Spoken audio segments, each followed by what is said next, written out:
punishment that kind of worked out for Mike. It's been fine.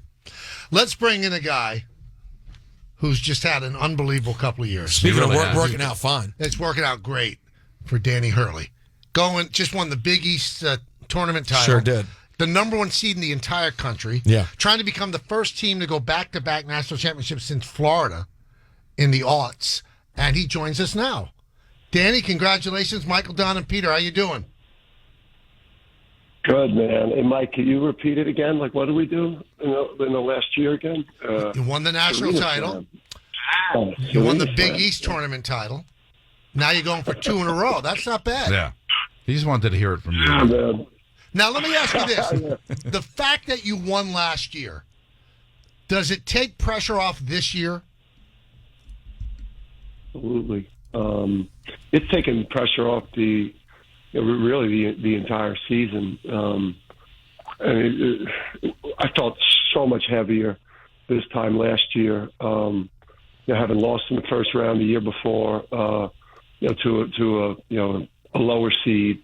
You're playing Rick Pitino and Iona in the first round with obviously coaches, one of the best coaches of his generation in the game. So this time last year, my nerves were shot, and and we're down at halftime, and then that second half of that game to where we are now has been it's been spectacular.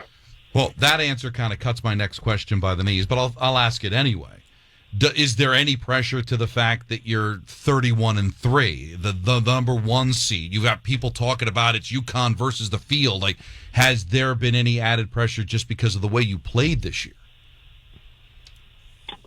Maybe in a sense of you have a great team, a team with when we're all about our identity, with what we do on offense, what we do on defense. We're elite in both categories. We're a tremendous rebounding team. We share the ball. We got NBA talent. We got like a culture that you could see in terms of the energy and the allowance of players not caring who's the hero on any given night. There's some pressure when you have a special group to make the deep run, but I think we do a really good job of just doing this show and and a couple others this time of year, and just turning out the noise and just getting ready to execute on Friday. At what point for you, Dan, did you know this was going to be your path, that you would end up going to the absolute big time? Obviously, your dad's an absolute legend and kept it as being a high school legend. At what point for you was it like, I'm comfortable to go to becoming one of these D1 stalwarts? Really, too. I mean, it's like, I think Allen Iverson dropped 39 on me.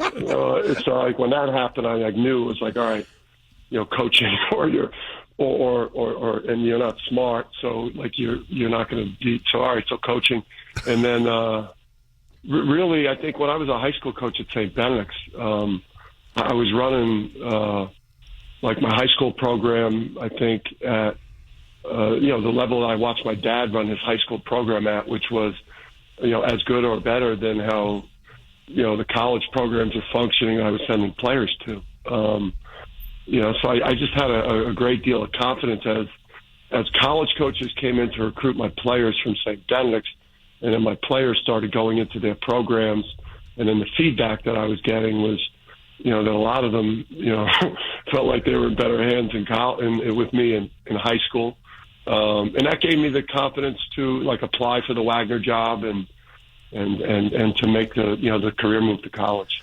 So I'm watching the game the other day, and there's a shot of you. Your dad's right there, and this is after you guys had won, and you're hugging your son. Do you ever take a step back and go, wow, this is really, really neat? This is like storybook stuff. Yeah, it is. And I do. I mean, I don't stay there for a long period of time, because that's not how my dad, raised his. Yeah, I mean, that's not how we. It's not what we're modeling. Me and my brother are modeling. Everything that we learned from my dad. as coaches and as competitors, and you see obviously sometimes it brings out the worst in us because sometimes I bring a lot of intensity, and sometimes it spills into the fans in the stands or referees, but it's my fuel, and my players rely on that, just like my dad's players relied on that like intensity that we would bring to the team, and my dad, to have him there and to have him along these journeys here, I think he sacrificed a lot. He's a community guy. He never chased the money. He was a servant leader, and he loved Jersey City, and he loved St. Anthony. So he never went for the bag as a coach. But I do think he looks at me and he looks at my brother as like extensions of himself and what his life would have looked like if he went and coached college. Do you think the committee did the Big East wrong, which is sending 3? No, that was bad. That was a bad one. That was bad. I mean, I thought it was going to be 5 in the end. I didn't think we were going to get 6 in. But if you would have said to me, you're going to get 4 or 5, I would have thought we were going to get 5. I thought, 2 of those 3 deserved to be in. You can make a case for Providence, Seton Hall, St. John's. For me, it was bizarre. Like some of these leagues that they've really figured out, the metrics and how to do it, and their conferences that like didn't beat a big high major on a neutral or have a marquee like non-conference win with their league, and they end up with double the bids that we got. Or, for me, if you're a bubble team in a big conference, and you're on the bubble and you lose to a team that ends up stealing a bid from that league, that team that was on the bubble should have been out.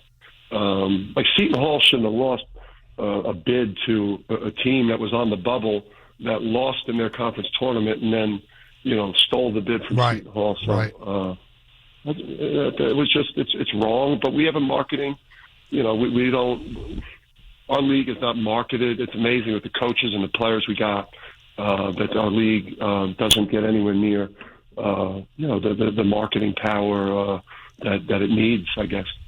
Now, Kim English, the Providence coach, said something really interesting, an offshoot of like not making it. And I wonder if this is going to come into the minds of other coaches, Dan. We're talking to Dan Hurley, the coach of UConn. He said, you know what? From now on in December when we're playing non-conference games, I'm not going to be a sportsman. I'm going to blow people out at 40, 50 points because that gets their attention. I mean, do you think that this might happen? Yes, and you could see it. You'll watch it. I've seen it. I've seen it a lot. I've seen it a lot in the non-conference. I've seen it sometimes in conference where coaches are, consciously leaving the starters in longer. But I mean, any type of smart analytics. I know the ones that we use for our preparation. They factor in garbage time. So with all the algorithms and all these nerds that are now kind of running things in sports, somebody's got to come up with a way, to factor in, garbage time numbers into strength of records and all these things. And Kim is right. And Kim coached his butt off this year, and Providence deserved to be in the tournament. They beat Wisconsin. They beat Creighton 2 out of 3 times, who's a 3 seed in this tournament. They beat Marquette, who's a 2 seed in this tournament, and they got a non-conference win versus Wisconsin, who played in the Big Ten championship. You're going to tell me that that's not a problem? All right, so NIL begins today, Dan.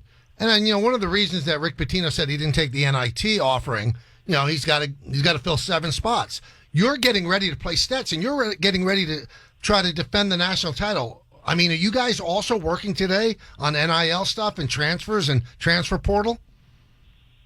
Yeah, I mean, I just walked out of there.